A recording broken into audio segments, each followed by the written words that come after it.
Hello guys, here we have some more board questions. तो देखिए, this is the board paper of 2014 and this one is the very first question from probability. Given a die is thrown once, the probability of getting a prime number is. अब ये तो बहुत 1 mark question है, आप बहुत आसानी से निकाल सकते हैं कि एक डाई को एक बार थ्रो किया तो ये उसका सैंपल स्पेस बनेगा गाइस। 1 2 3 4 5 और ये 6 प्राइम नंबर निकालना है आपको। तो as you know that 1 is neither prime nor composite, 2 is the smallest prime number, 3 is again a prime number, 5 is again a prime number. So probability of getting a prime is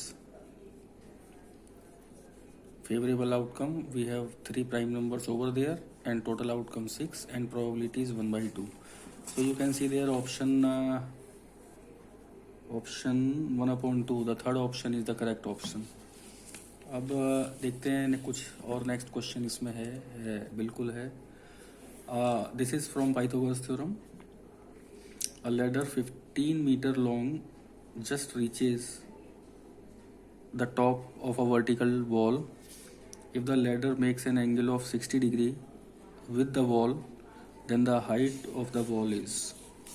अब इसमें हमको given है guys कि एक ladder है जो wall के साथ एंगल बनाती है 60 डिग्री का। तो we are given that this one is the wall और this is the wall and this one is a ladder. So ladder is making 60 degree angle with the wall, that is ये angle हमको दे रखा है यहाँ और साथ में हमको दे रखी है लैडर 15 मीटर लॉन्ग। तो ये जो लैडर है इसकी लेंथ हमको 15 मीटर दे रखी है और हमसे पूछा है हाइट ऑफ द वॉल, यानी ये हाइट वॉल की कितनी है। तो गाइज ये 60 है, ये 90 है, तो ये 30 डिग्री आ जाएगा एंगल सम प्रॉपर्टी से ये एंगल। अब आप वो रिलेशन क्रिएट कर लीजिए जो हाइपोटेनस में और परपेंडिकुलर में हो, तो वो आपको साइन थीटा से मिल जाएगा। तो आप इस पूरे ट्राइंगल में साइन थीटा अप्लाई कर सकते हैं। Since sine 30 degree, this is 30 degree angle, this one, so sine 30 equals to perpendicular upon hypotenuse. Perpendicular means इसको एच ले लिया, ये परपेंडिकुलर और ये हाइपोटेनस 15। साइन 30 की वैल्यू गाइस हो जाएगी हाफ और ये आ जाएगा h/15। तो यहाँ से आपको सीधी हाइट मिलेगी यानी h की वैल्यू और वो हो जाएगी 15/2 यानी ये, और आपकी हाइट आ जाएगी 7.5 मीटर, यानी 7.5 metre is the height of the wall. So this is 1 mark question from 2012 board paper guys.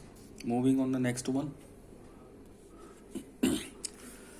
So guys, this is the next question. Then you can see there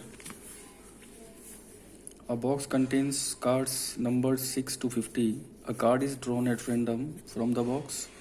The probability that the drawn card has a number which is a perfect square is, and we have 4 options: 1/45, 2/15, 1/9 and 4/45. तो 6 से लेके 50 तक के numbers given है guys. उसमें हमसे पूछा है कि एक कार्ड अगर निकाला तो प्रोबेबिलिटी निकालनी है कि जो कार्ड है उस पर जो नंबर है वो परफेक्ट स्क्वायर होना चाहिए। तो गाइज 6 से लेके 50 तक दे रखा है इसमें, तो 6 to 50 दे रखा है, 6 to 50 हमको दे रखा है। तो परफेक्ट स्क्वायर नंबर्स हम लिख लेते हैं गाइज। 6 के बाद एक तो 9, फिर 16 आ जाएगा, फिर 25 आ जाएगा, फिर 6 का स्क्वायर 36, फिर 7 का स्क्वायर 49। तो ये परफेक्ट स्क्वायर नंबर होंगे गाइस 6 से 50 के बीच में। और आप टोटल नंबर जब काउंट करेंगे 6 से 50 तक तो ये आ जाएगा आपका 45 नंबर्स टोटल जब आप निकालेंगे 6 से 50 तक। तो probability of getting a perfect square number is favourable outcome 1 2 3 4 5 और नीचे टोटल नंबर आ जाएंगे 45। So probability is 1/9. So guys, you can see there third option is the correct one. This is the correct answer. So moving on the next one. So guys, another question we have. It is from 12th chapter. If pi is taken as 22/7, the distance in nearest in meters covered by a wheel of diameter 35 centimetre in one revolution, कि एक wheel है जिसकी diameter 35 centimetre दे रखी है, तो एक revolution यानी एक चक्कर में वो कितना डिस्टेंस कवर करेगा, and we have to take the value of pi as 22/7। तो एक रेवोल्यूशन में कितना डिस्टेंस कवर करेगा, तो इसमें इट मीन्स उस व्हील की सरकमफ्रेंस आपको निकालनी है। डायमीटर 35 सेंटीमीटर दे रखी है गाइस उसकी, तो we are given diameter 35 centimetre, तो रेडियस हो जाएगी व्हील की 35/2 सेंटीमीटर। बस अब आपको करना क्या है, यहाँ व्हील दे रखा है, इसकी पेरीमीटर यानी सरकमफ्रेंस निकालनी है, वही डिस्टेंस हो जाएगा जो वो एक रेवोल्यूशन में कवर करता है। तो just circumference of the wheel is 2πr, taking 20 पाई की वैल्यू 22/7 हमें लेनी है, और रेडियस इसकी हो गई 35/2। तो ये 2 से तो 2 कैंसिल हो जाएगा गाइस, 7 5 से 35, तो वी आर लेफ्ट विथ 22 × 5, और ये हो गया 5 2 जा 10, 1 कैरी, 5 2 जा 10, 1 11, और this is in centimetre. So 110 centimetres we have the answer, and we just checking it. So this is 110 centimetre, और हमसे मीटर में पूछा है, तो गाइज इसको हम 100 से डिवाइड कर देंगे, और 100 से डिवाइड करेंगे तो you can see there it is 1.1 metre. So we have second option is the correct answer guys, you can see there 1.1 meters. So moving on the next question. The next question from the same board paper guys, the length of the minute hand of a clock is 14 centimeter, find the area swept by the minute hand in 5 minutes। कि एक watch है, उसकी minute hand की length दे रखी है हमको 14 centimetre, और वो 5 मिनट्स में कितना एरिया स्वीप करती है ये निकालना है, यानी एरिया ऑफ सेक्टर निकालना है गाइज आपको, जैसा कि आप पढ़ भी चुके हैं कई बार। तो देखिए दिस इज द क्वेश्चन, ये this one. So we have a watch, circular watch with the minute hand 14 centimetre long, and the question is कि वो जो वॉच है वो 5 मिनट्स में कितना एरिया स्वीप करती है। तो 5 मिनट्स का मतलब है कि मिनट हैंड 5 मिनट्स के बाद ऑलमोस्ट यहाँ आ जाएगा, as you can see there. तो यानी आपको ये एरिया निकालना है इसका, the area covered by the minute hand in 5 minutes, यानी कि ये सेक्टर एरिया, इस सेक्टर का एरिया निकालना है। तो रेडियस तो 14 हो जाएगी हमारी जब सेक्टर एरिया निकालेंगे, बट एंगल चाहिए सेक्टर एंगल। तो as we know that guys कि मिनट हैंड 1 मिनट में एंगल क्रिएट करता है 6 डिग्री का सेंटर पे, तो 5 मिनट्स में ये कवर कर जाएगा 5 × 6 डिग्री, यानी कि ऑलमोस्ट क्या एग्जैक्टली 30 डिग्री। तो अब जो सिचुएशन अराइज होगी वो ये हो जाएगी गाइज आपके पास कि 30 डिग्री का ये एंगल दे रखा है, रेडियस 14 है, और आपको ये सेक्टर एरिया निकालना है। तो area covered by the minute hand in 5 minutes, that is sector area इस सेक्टर का, और that is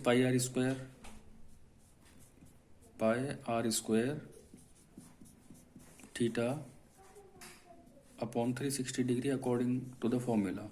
So this is 7 2 जा 14, and this is 0 से 0 कैंसिल, ये हो जाएगा 1/12 गाइज, और ये 2 6 जा 12, ये 2 कैंसिल, 2 3 जा 6, और ये 2 7 जा 14, and this is 154/3 centimetre square. The area is, आगे आप डिवाइड कर भी सकते हैं, तो 3 5 जा 15, 3 1 जा 3, 1 कैरी किया, और ये 3 3 जा 9, 51.3 सेंटीमीटर स्क्वायर ऑलमोस्ट आएगा guys. So this one is also a 2 mark board question. So moving on the next and the last question. So this is the last question guys, and we have this question from the same board paper, and I always kept saying this is a very important question. This one is also in NCERT textbook, and this is a very long exercise when you go through the procedure. So we are given that this one is a quadrant, and OA is a 21 centimeter, the side of the square, and we have to find out the area of the shaded region. Okay guys, so this is इसका shortcut मैंने कई बार आपको बताया है कि जब आपको shading reason का एरिया निकालना हो and we have the radius of the quadrant, तो जो एरिया शेडिंग रीजन का आएगा वो सीधा आएगा 2r² / 7, 2r² / 7 आप यूज़ कीजिए, तो वो सारी एक्सरसाइज जो है वो ख़त्म हो जाएगी और डायरेक्ट एरिया निकल के आएगा आपका शेडिंग रीजन का। सो गाइज ये जो साइड है हमें स्क्वायर की ये दे रखी है 10, तो बस हमको रेडियस चाहिए, ये इसकी रेडियस हो गई। तो आप पाइथागोरस थ्योरम यूज़ कर सकते हैं। 21 सेंटीमीटर इस साइड दे रखी है स्क्वायर की, ये 21, ये 21, तो वहाँ से आप radius of the quadrant find out कर सकते हैं। तो जब आप रेडियस फाइंड करेंगे इस क्वाड्रेंट की तो सीधा पाइथागोरस थ्योरम यूज़ होगी, और वो पाइथागोरस थ्योरम जब आप यूज़ करेंगे तो radius square this one is 21 square plus 21 square, base square plus altitude square, और यहाँ से आप जब आर कैलकुलेट करेंगे तो ये आ जाएगी आपकी 21√2 सेंटीमीटर। बस, तो जैसे मैंने बोला कि जब आपके पास रेडियस आ जाएगी क्वाड्रेंट की तो आप डायरेक्ट फार्मूला लगाइए और सीधा शेडिंग एरिया बाहर आएगा। और फार्मूला क्या है वो मैंने पिछली वीडियो में भी बताया था, एक बार फिर बता रहा हूँ, देख लीजिए। This is quadrant and almost this is square, तो आपको ये एरिया निकालना है and this is the radius of the quadrant. तो शेडिंग एरिया जब निकालना हो इस फिगर में तो जो एरिया है वो आपको आ जाएगा 2/7 r² यूज़ करके। ये डायरेक्ट फार्मूला है शेडिंग एरिया को निकालने का। तो अगर आपको एरिया निकालना है शेडिंग रीजन का तो आप area equals to 2/7 r² use कीजिए, 2/7 और ये रेडियस का स्क्वायर 21√2 स्क्वायर।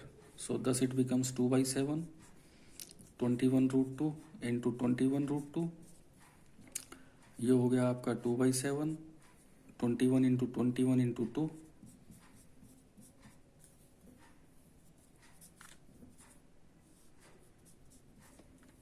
गाइस 7 3 जा 21, ये 3 2 जा 6 2 जा 12, और ये 21, and this is 252 centimetre square the area of this shading region. तो I kept saying guys this is the question जो बहुत फ्रीक्वेंटली बोर्ड में आता रहा है, और आपको शेडिंग एरिया निकालना है। तो when you go through the procedure it will too long, so just find area equals to 2/7 r² and immediately get the answer. So guys, in next video some more board questions of 1 mark. So keep watching and keep waiting. Till then, goodbye.